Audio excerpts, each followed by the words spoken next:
మేడారం మహాజాతర భక్త జనసంద్రంగా మారింది. వనదేవతలను దర్శించుకోవడానికి భక్తులు పోటెత్తారు.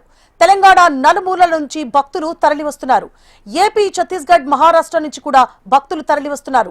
భారీ ఎత్తున భక్తుల రాకతో అమ్మవార్ల గద్దెల ప్రాంగణాలు కిక్కిరిసిపోయాయి. సమ్మక్క సారలమ్మ నామస్మరణలో మేడారం మార్మోగుతోంది. దీనిపై మరింత సమాచారాన్ని మా ప్రతినిధి నరేంద్ర అందిస్తారు. గుడి ఉండదు, గోపురం ఉండదు, హారతులు అసలే ఉండవు. ఇక తీర్థ ప్రసాదాలు అంటే తీర్థము ఉండదు. ప్రసాదం విషయానికి వస్తే మాత్రం బంగారం అమ్మవారికి చాలా ప్రీతికరం. అది ఎక్కడో కాదు, చూస్తున్నాం మనం సమ్మక్క సారలమ్మ మేడారం జాతరలో. ఇక్కడ గుళ్ళు గోపురాలు ఏమీ ఉండవు. కేవలం ఇది గిరిజన జాతర. ఈ గిరిజన జాతరలోనే ఉన్న ఆ సమ్మక్క సారలమ్మ తల్లుల మహిమ చాలా గొప్పది.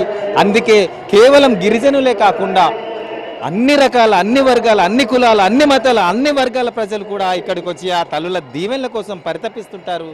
చూస్తున్నాం, కోట్లలో ప్రజలంతా ఈ 2 సంవత్సరాలకు ఒక్కసారి వచ్చే ఈ గొప్ప అవకాశం, ఆ తల్లి దీవెనలు, ఆ తల్లి దీవెనల కోసం అందరూ కూడా ఆ అమ్మా సారలమ్మ, సమ్మక్క తల్లి మమ్మల్ని ఆశీర్వదించు, మా కుటుంబాన్ని సల్లంగా చూడమ్మా అని చెప్పేసి చూస్తున్నాం. భక్తులంతా ఎంత కోలాహలంగా ఆ మొక్కులప్ప చెప్పే ప్రయత్నం చేస్తున్నారు. ఆ అమ్మకు కావాల్సింది కొబ్బరి, పసుపు, కుంకుమ, చీరే, సారే. అందులో ముఖ్యంగా ప్రీతికరమైంది బంగారం, మనం పిలుచుకునే బెల్లం. ఆ అమ్మవారికి సమర్పిస్తే అమ్మవారు మనకు అన్నీ ఇస్తారన్న ఒక దృఢ విశ్వాసంతో భక్తులు ఎక్కడెక్కడికి వెళ్ళి ఇక్కడికి వచ్చి అమ్మవాళ్ళకు మొక్కులప్ప చెప్పుకుంటున్నారు. ముఖ్యంగా చూస్తే కర్ణాటక, మహారాష్ట్ర, తమిళనాడు, ఇటు ఛత్తీస్గఢ్, తెలంగాణ, ఆంధ్ర, ఇలా చాలా రాష్ట్రాలకు వెళ్ళి ఇక్కడికి భక్తులు వచ్చేసి మొక్కులప్ప చెప్పుకుంటున్న పరిస్థితి. ముఖ్యంగా చూస్తే నిన్న వచ్చిన అమ్మవారు మళ్ళీ రేపు సాయంత్రంకెల్లా వనం లోపలికి వెళ్తుంది. సో వనం లోపలికి వెళ్ళే లోపలనే అమ్మవారిని దర్శనం చేసుకోవాలనే కుతూహలం. ఈ వనమంతా జనమైపోయి, జనమంతా కిక్కిరిసిపోయి ఇసుక వేస్తే రాలనంతగా అమ్మవారి దర్శనం కోసం పాకులాడుతున్న పరిస్థితి ఇక్కడ చూస్తున్నాం. అమ్మ తల్లి దీవించమ్మా, మమ్మల్ని కాపాడు తల్లి అని చెప్పేసి అందరూ కూడా వారి వారి మొక్కులప్ప చెప్పుకుంటున్నారు. మొత్తం ఈ అడవి అంతా కూడా చిన్న అడవి. మేడారం ఈ ములుగు జిల్లా తాడ్వాయి, సమ్మక్క సారలమ్మ తాడ్వాయి మండలంలో ఉండే చిన్న కుగ్రామం మేడారం. ఈ మేడారంకి జనం కోట్లలో ఇప్పటి వరకే 1 కోటి మంది భక్తులు దర్శనం చేసుకున్నారని చెప్తా ఉన్నారు. ముఖ్యంగా ఇవాళ తిరిగి రేపు సాయంకాలం వరకు ఆ తల్లులు గద్దెల మీద ఉంటారు కాబట్టి చాలా పవర్ఫుల్ ఉంటుంది, చాలా శక్తివంతమైంది. చాలా శక్తి ఉండి ఆ శక్తి కాస్త అమ్మవారి దీవెళ్ళు మా మీద పడతాయని ఒక నమ్మకంతో ఇక్కడ భక్తులంతా కూడా వచ్చి ఇక్కడ విడిదిగా ఉండి 7 రోజులు నుండి విడిదిగా ఉన్న వాళ్ళంతా కూడా ఒక్కసారిగా 2 తల్లులు గద్దె మీదకి వచ్చారని చెప్పేసి దర్శనాలు చేసుకుంటున్నారు ఆ భక్తులంతా.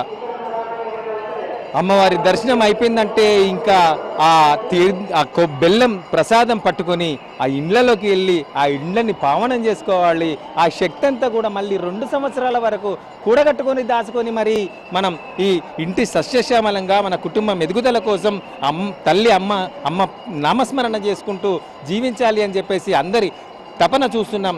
ఎంత హోరిగా ఉందో అందరూ కూడా అమ్మా సమ్మక్క తల్లి, సారలవ్వ తల్లి, కరుణించు తల్లి, కాపాడు తల్లి, మమ్మేలు తల్లి, మా మీద దీవెనలుంచు తల్లి అని చెప్పేసి ఆ అమ్మ చుట్టూ ఉండి అమ్మకు ఆ మొక్కులప్ప చెప్పుకుంటున్న పరిస్థితి చూస్తున్నాం.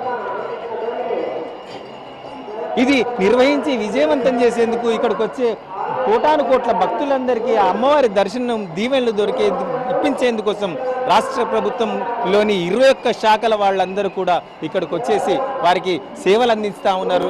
నిజానికి ఈ దవ్వ మాత్రం చాలా గొప్పగా జరుగుతుంది. ఎంతమంది వచ్చినా ఇప్పుడు సుమారుగా కోటికి పైసలకు దర్శనాలు చేసుకున్నారంటే ఇవాళ కీలక ఘట్టం.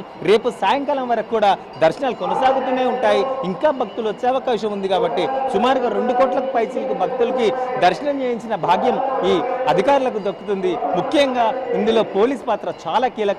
మొన్న సారలమ్మని తీసుకొచ్చిన సమయంలో కానీ, నిన్న చిలకలగుట్ట నుండి సమ్మక్కని తీసుకొచ్చిన సమయంలో కానీ పోలీసులు ఎంత క్రష్ అయ్యి ఆ తల్లులను ఆ గద్దెల మీదకి చేర్చి ఈ భక్తులకు కొంగు బంగారంగా దీవెనలు అందించేందుకోసం ప్రయత్నాలు జరుగుతున్నాయో, ఆహో ఏమి ఈ జాతర, ఈ జనజాతర, ఈ గిరిజన జాతర, ఇది గిరిజన కుంభమేళా అని చెప్పేసి కొనియాడుతున్న పరిస్థితి చూస్తున్నాం. చాలా గొప్పగా జరుగుతుంది.